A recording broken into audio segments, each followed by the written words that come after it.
The great hall of the Galaxy Council was alive with noise and light. Hundreds of alien leaders gathered in their seats, their voices blending into a constant low rumble. Tall crystal walls reflected the glow of the massive star outside the station, casting long shadows over the curved rows of delegates. Every species that held influence in the galaxy had sent their representatives. But all eyes kept drifting to one empty seat near the center, the one reserved for the humans. Humans were not new to the galaxy anymore, but they had always been careful, quiet, and polite in political matters. They spoke softly in debates, avoided making threats, and preferred to work behind the scenes. But today felt different. Even before the human ambassador arrived, a strange tension filled the room. Old rivals sat together, whispering. Ministers who usually stared at their datapads were now watching the doors, waiting. When the doors finally slid open, the human entered, a tall man in a black uniform, shoulders squared, expression unreadable. He didn't carry the usual briefcase of documents or the small translator unit most diplomats used. Instead, he carried nothing at all. His boots clicked softly on the floor as he walked straight to his seat, not bowing, not smiling. The council speaker, a towering avian creature with feathers like polished bronze, raised a claw for silence. Representative of Earth, it said, we are gathered to discuss the escalating war between the Clear Dominion and the Valari Ascendancy. We seek your cooperation in ensuring a ceasefire, and we have prepared several proposals for peaceful resolution. The human didn't answer immediately. He sat down, adjusted the microphone in front of him, and let the silence grow heavy. All around, alien leaders exchanged glances. Some tapped their claws or tails nervously, others leaned forward. Finally, he spoke, his voice calm but sharp enough to cut through the air. We will not negotiate. The words fell into the chamber like a meteor. A dozen voices shouted at once. The speaker banged a gavel-like device on the table, calling for order. Representative, perhaps you did not hear I heard you, the human said, his eyes sweeping the room. We understand the war. We understand your proposals. We will not accept them. We will not join in any talks. And we will not stand aside while this war continues. Gasps and murmurs filled the chamber. An insectoid delegate from the eastern sector clicked his mandibles in disbelief. Then what will you do, human? Sit idle while millions die? The human leaned forward slightly. No, we will act, but we will act in our way. The speaker's feathers ruffled. Your way? What does that mean? The Council exists to prevent unilateral action.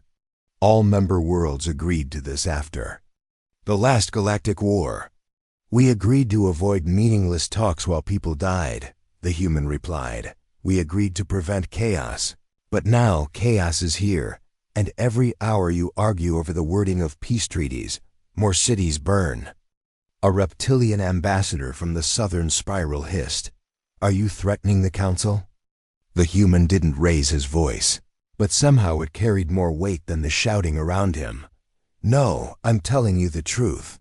You have your ways, we have ours, and our patience is gone. For a moment, no one spoke. The entire chamber seemed frozen. Then the whispers began again. Fast and urgent, the Valari representative, her silver skin shimmering in the light, leaned toward the speaker and whispered something. The clear delegate, a massive scaled warrior in ceremonial armor, slammed his fist on the table. Finally, the speaker called for silence again. Representative of Earth, I must remind you that any military action without Council approval will... The human stood. Slowly and deliberately.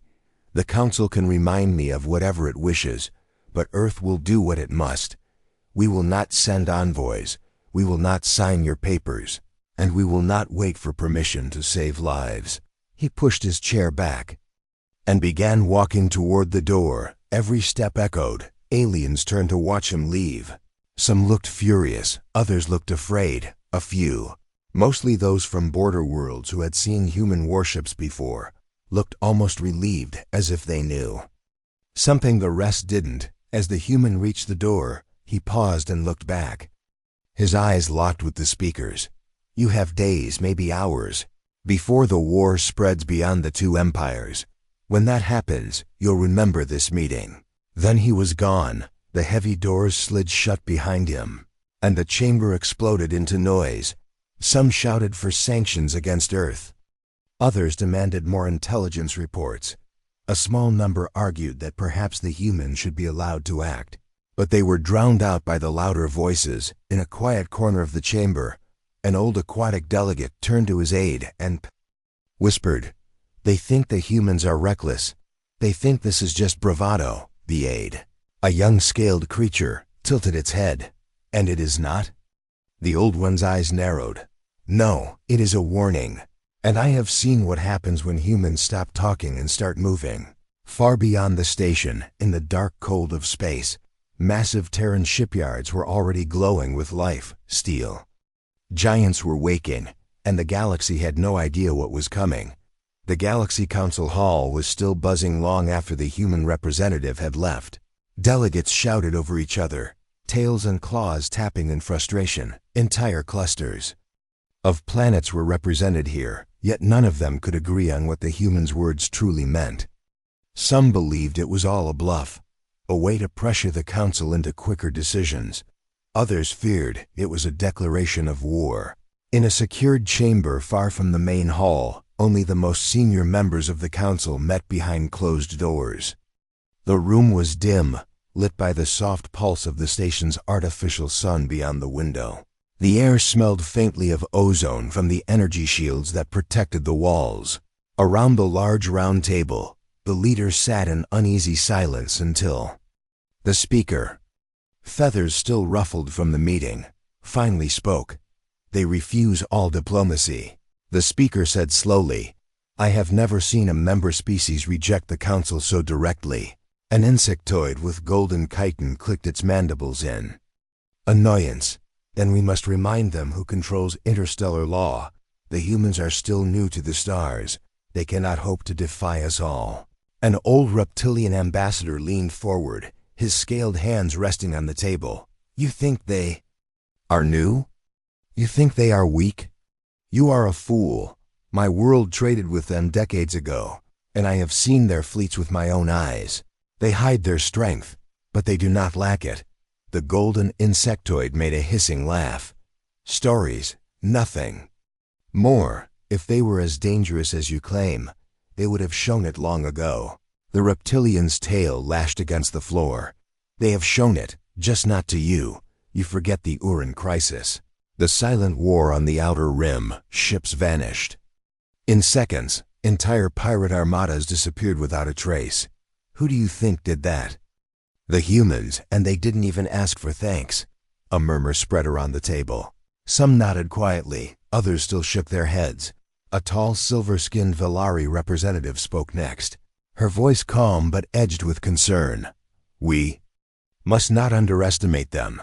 My people remember the old broadcasts. The first Terran Dreadnoughts ships that could destroy fleets before they were even detected, if they are preparing for war. Then something is coming." The speaker tapped the table sharply. "Speculation will not help us. We need facts.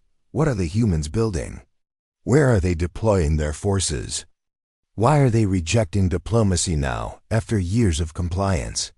The council's intelligence chief, a thin, pale creature with 4 black eyes, slid a holopad onto the table with a flick of a claw. An image hovered above it, a massive orbital construction yard. Floodlights illuminated the skeletal frames of warships the size of cities. Each was bristling with weapon mounts, their hulls layered with strange dark plating that no one recognized. These images were captured 3 days ago by a stealth probe, the intelligence chief explained. "The ships are not in our database. They are larger than any recorded Terran vessel. We believe they are a new class, but the design does not match any known shipbuilding pattern." One of the avian ministers let out a low whistle. "They are building for war, or deterrence." The Velari added, though her voice lacked conviction.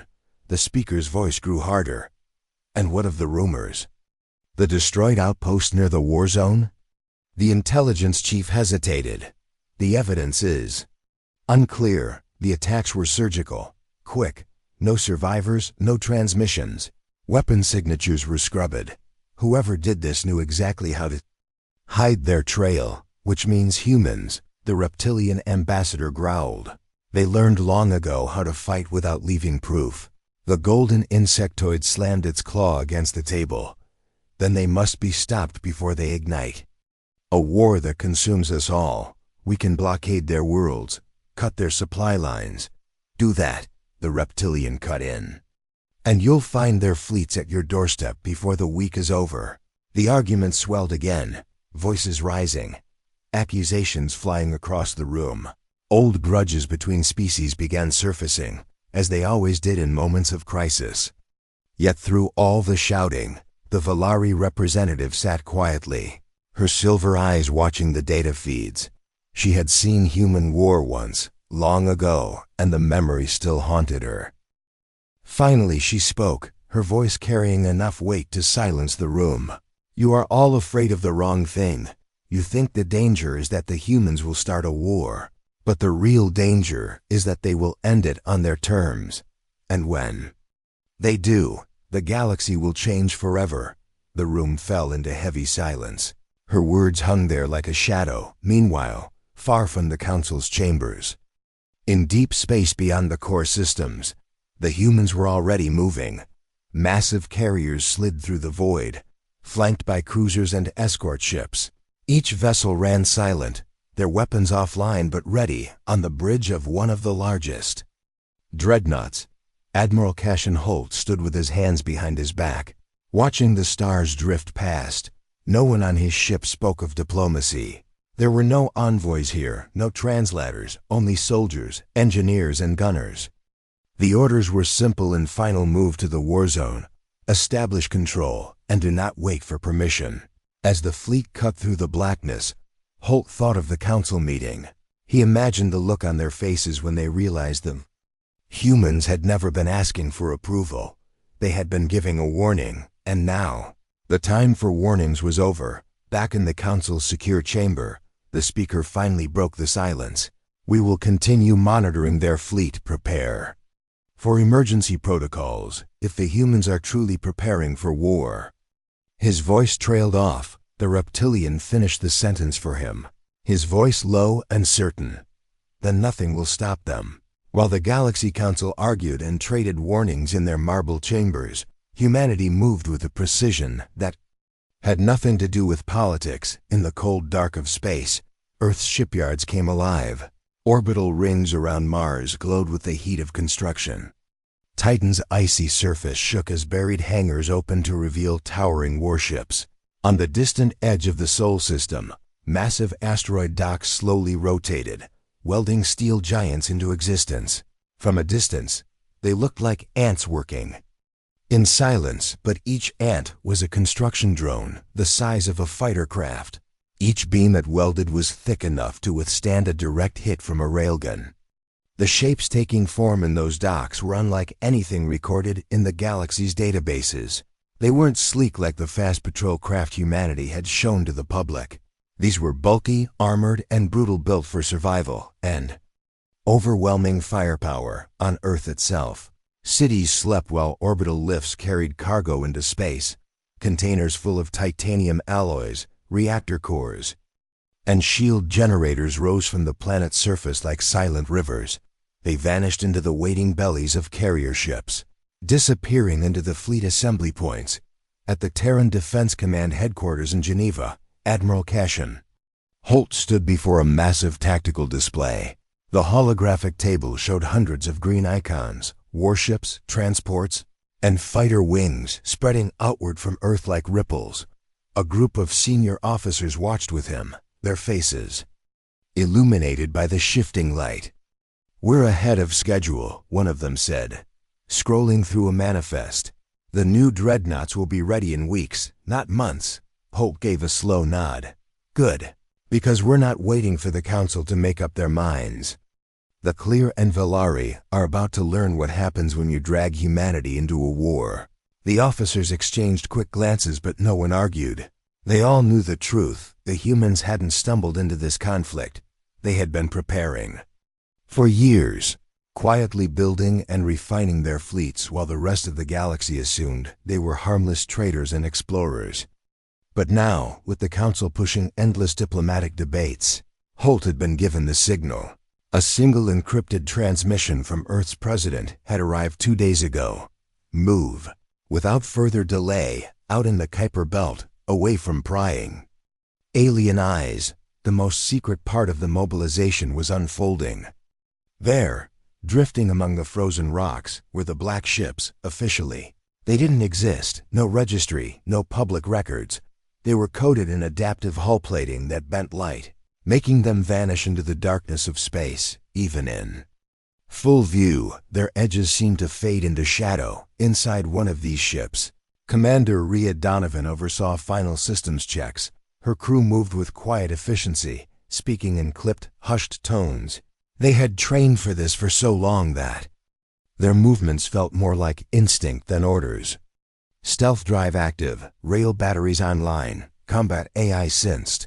Her helmsman reported. Rhea glanced at the mission clock. 3 hours to jump, she said.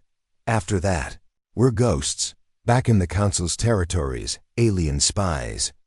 Worked frantically to learn more about human activity, but they found almost nothing. Recon drones set near Terran space were intercepted and destroyed before they could transmit data. Traders who tried to bribe human dock workers came back empty-handed or didn't come back at all. The humans had closed their borders without a public announcement, and it was making the galaxy nervous. Rumors began to spread among the outer colonies. Some claimed the humans had a weapon capable of disabling entire fleets without firing a shot. Others said their ships could jump between systems without using known hyperlanes. A few whispered about something worse, an ancient Terran protocol called Skyhammer that was only to be used if Earth itself was threatened. No one outside humanity knew exactly what it was, but the name alone was enough to make even veteran admirals uneasy. Inside a communications relay station on the moon of Proxima Centauri b, a human intelligence officer named Aiden Core sifted through intercepted transmissions. Most were just noise alien freighter manifests, border patrol reports, but one caught his attention. It was from a Valari captain to her high command. The translation was shaky, but the meaning was clear enough. The humans are not building defenses, they are building a storm. The report was sent directly to Admiral Holt, who read it in silence before turning back to the fleet map. Good, he muttered. Let them feel the wind before it hits. In the deep black beyond Saturn's orbit, the first of the new Terran Dreadnoughts powered up. Its engines glowed blue, the light casting sharp lines across its armored hull. Each gun turret was larger than an alien shuttle, and the ship carried entire wings of fighters in its internal hangars. Its name, painted in stark white along the side, read TDS Resolution, across the system. More ships followed to DS Valiant, TDS Iron March, TDS Horizon, each one sliding into formation with the precision of a blade being sheathed. They were not broadcasting identification codes, not answering hails, only moving toward the designated jump coordinates. From the surface of the moon, civilians looked up and saw lines of light cutting silently through the night sky as the fleet assembled. To most of them, it was a silent reassurance that Earth was ready. But to those who understood the scale of what was coming, it was the soundless drumbeat of war. By the time the Council's intelligence network pieced together fragments of the mobilization, it was too late. The humans had already vanished from their home system, slipping into the void on courses no alien map could predict. They left behind only silence and the unsettling knowledge that whatever was about to happen, it would not be small. Admiral Holt stood on the bridge of his flagship, watching the stars as the fleet prepared to make its first jump. The jump officer called out, "Coordinates locked, all ships reporting green." Holt nodded once, his voice steady. "Execute," and with a ripple of distorted light, the entire human warfleet disappeared, leaving the Sol system in perfect quiet. Well, somewhere far ahead, the Warzone waited, and the galaxy had no idea what was about to arrive. Hours into the fight, the Warzone had changed completely. The Clear were in full retreat, their remaining ships scattering into hyperspace. The Velari tried to hold formation, but one final push from the human fleet shattered their lines. The Resolution moved forward alone, firing only once, its single shot crippling the Velari flagship's power core and forcing its surrender. Then, just as suddenly as it began, the battle was over. The human ship stopped firing, drifting silently among the wreckage.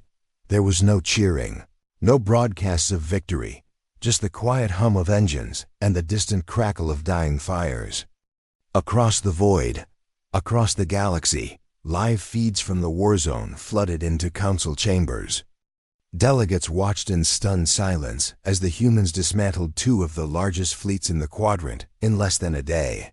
No demands were made. No political speeches given, only a single coded transmission left the human flagship. Its translation spread like wildfire across the stars. The war is over, by our terms. On the Resolution's bridge, Holt looked out over the drifting ruins of the two alien fleets. To him, this wasn't about glory or dominance. It was about ending something that had already cost millions of lives.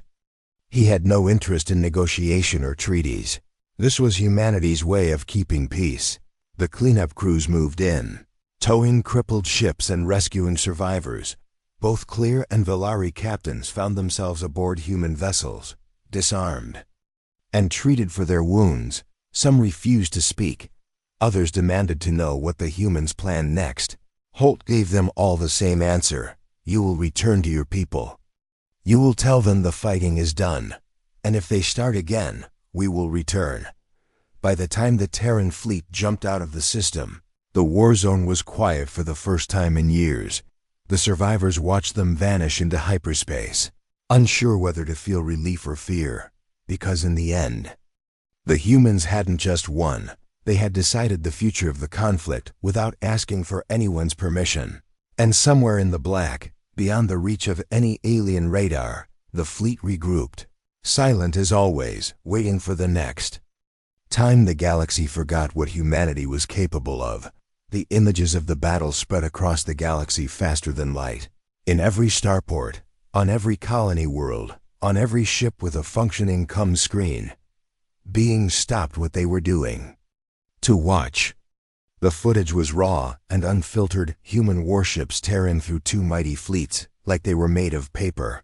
Explosions blossomed in the black, railgun slugs and beam weapons ripping through enemy armor, and then silence. The kind of silence that comes only when the fight is already over.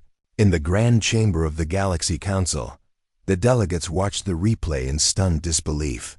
Some leaned forward in fascination, others recoiled as if the images might somehow strike them.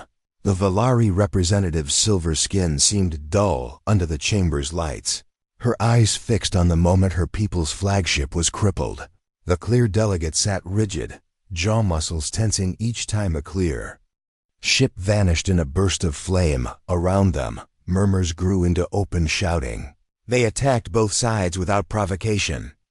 This is a violation of every interstellar agreement. They have no right to decide the outcome of this war. The speaker's voice rose above the noise. Silence! We will discuss this in order. But order was impossible. No one had expected the humans to not only reject diplomacy, but to impose their own version of peace. And then the message came through a live transmission, cutting across every active feed in the galaxy. It wasn't sent from a Council Comms hub, came directly from the Terran flagship. The Resolution. Admiral Cashin Holt's face filled the screens, his eyes steady, his voice unshaken. This war is over, he said. It ends now, under Terran terms. You will return to your home systems. You will rebuild. You will not raise fleets against one another again.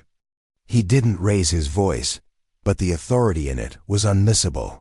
If you do, Holt continued, we will return, and the next time there will be no survivors.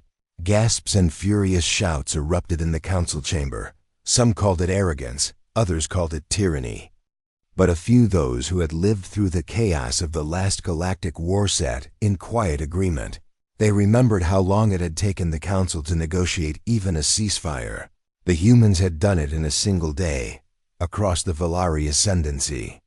Citizens watched in silence. They were a proud people. Yet even the most loyal supporters of their war effort could not deny what they had seen in the clear Dominion. Military leaders scrambled to explain how their fleets had been dismantled so quickly. Some claimed the humans had used illegal weapons. Others suggested they had been preparing for years. But all agreed on one thing: Terran intervention was now the deciding factor in any galactic conflict. Meanwhile, on the human side of the border, there were no victory parades. In Geneva, at the Terran Defense Command, the mood was focused. The fleet's return was already being planned, ship repairs scheduled, supply routes reorganized. Holt's orders were clear: humanity's forces would remain at readiness for as long as needed. Because peace, as the Admiral saw it, was never permanent. On the Resolution's bridge, Holt stood before the massive observation window, the stars drifting lazily beyond. His communications officer approached. "Sir, the Council has requested a meeting emergency session." Holt didn't turn from the glass. "And what do they want this time? An apology? A treaty?" "They say they want clarification of our intentions," the officer replied carefully. Holt almost smiled. "They already know our intentions. They just don't like them." In the Council chamber, panic mixed with political maneuvering. Some species demanded sanctions against Earth. Others warned that antagonizing humanity could spark the very war they feared. One delegate, a frail aquatic elder from the Kilos worlds, spoke into the noise, his voice soft but carrying far. "You think they are dangerous now?" This was them being merciful. Back on Earth, the reaction was different. In crowded city streets, news broadcasts showed clips of the battle. Children pointed at the glowing image of the Resolution. Veterans stood in silent respect, knowing what it took to win so decisively. The public didn't see aggression, they saw protection. For them, Holt's message wasn't a threat to the galaxy. It was a promise to their own people. Meanwhile, out in deep space, the Terran fleet had not dispersed. Instead, they regrouped in a classified location known only to High Command. New supply ships arrived daily, bringing fuel, ammunition, and replacement parts. It was clear to anyone watching that the humans weren't just resting. They were preparing. The question was, for what? The Valari High Council met in secret, debating whether to challenge Terran demands.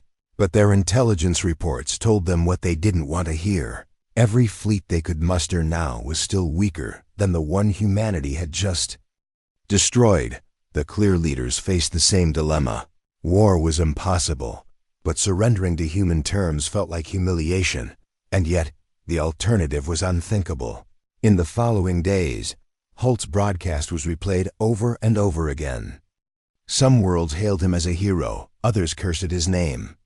But the underlying truth was the same in every star system humanity had proven. They were not bound by the galaxy's political games. They acted when they chose, how they chose, and they had the force to make their will reality for the galaxy.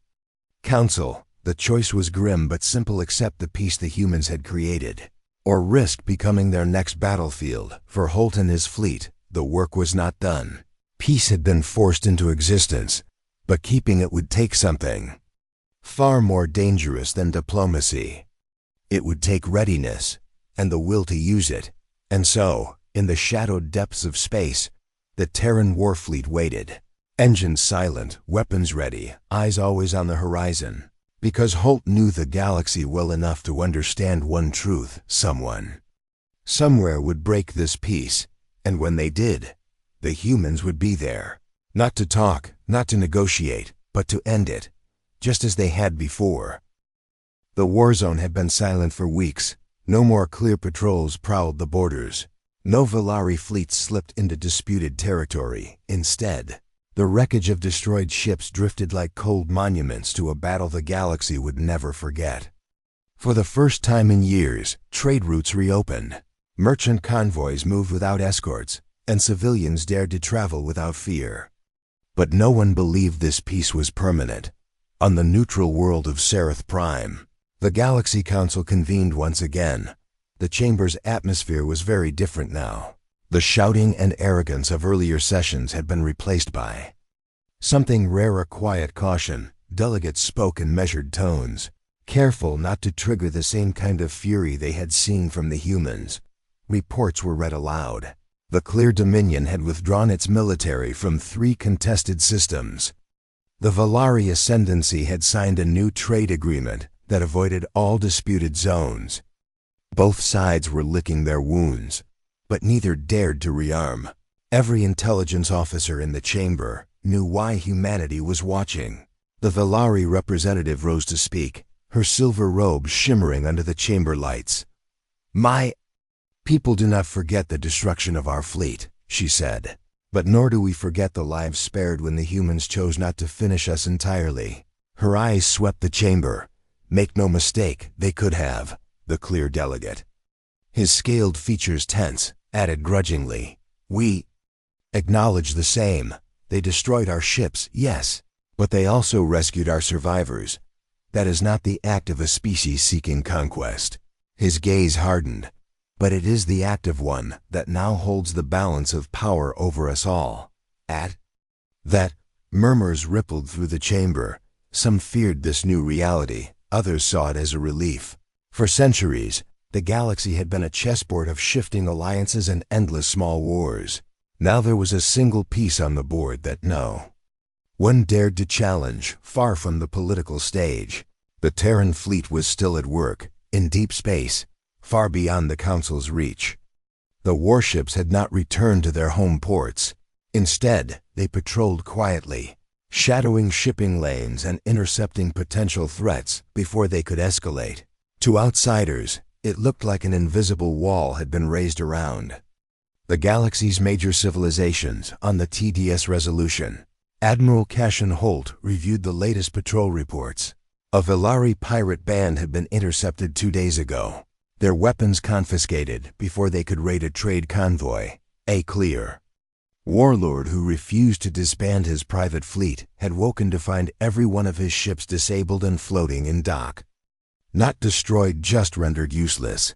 Holt's orders were always the same: end the threat quickly, leave no room for retaliation, and keep the casualty count as low as possible. But even as the fleet enforced the new order, Holt knew it couldn't last forever. The galaxy was too big, too full of ambition and pride. Someone would test humanity again, and when that day came, the next battle might not be as controlled. On Earth, the mood was complex. Most civilians celebrated the peace, proud that their fleets had ended a war that the Council had failed to stop. But others worried about the cost. How long could they maintain such a powerful military presence without drawing suspicion or fear from every other species? The Terran president addressed the concern in a rare public speech. "Peace," she said, "is not maintained by words alone. It must be guarded, and sometimes it must be enforced." The message resonated, not just with humans, but with many. In the outer colonies, small worlds that had long been ignored by the Council now felt safer under human watch. In marketplaces and spaceports, it was common to hear traders say, "The humans are out there," as a reassurance against piracy. But in the darker corners of the galaxy, whispers began to grow. A coalition of minor power species with little influence in the Council met in secrecy. They spoke of humanity's growing shadow. "They decide who fights and who doesn't," one alien hissed. "What happens when they decide we are a threat?" "They will not always act in our favor," another warned. It was the beginning of something small, disorganized, but dangerous. Holt knew of these whispers. Intelligence agents fed him reports daily, but he wasn't concerned, not yet. "The galaxy always resists change," he told his senior staff. "The difference is, this time we're ready." Back at the Council, the Speaker announced a new policy. Any interstellar conflict that escalated beyond 2 systems would trigger automatic human intervention. It wasn't a vote, it was a reality. The Council simply formalized what everyone already knew. If you fought a war now, humanity would end it.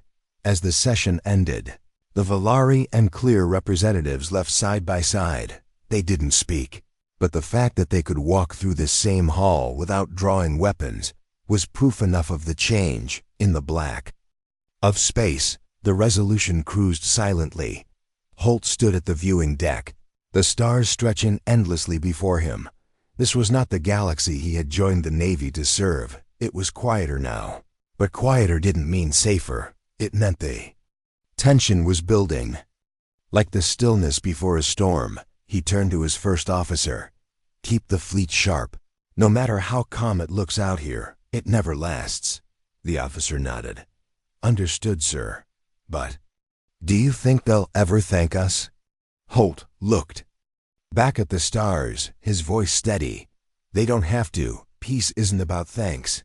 It's about making sure the next war never starts. And if it does, we'll be there to end it. And so, under the cold light of distant suns, the human fleet continued its silent watch, not as conquerors, not as rulers, but as the one force in the galaxy no one dared to ignore. The war was over, but the new order had only just begun.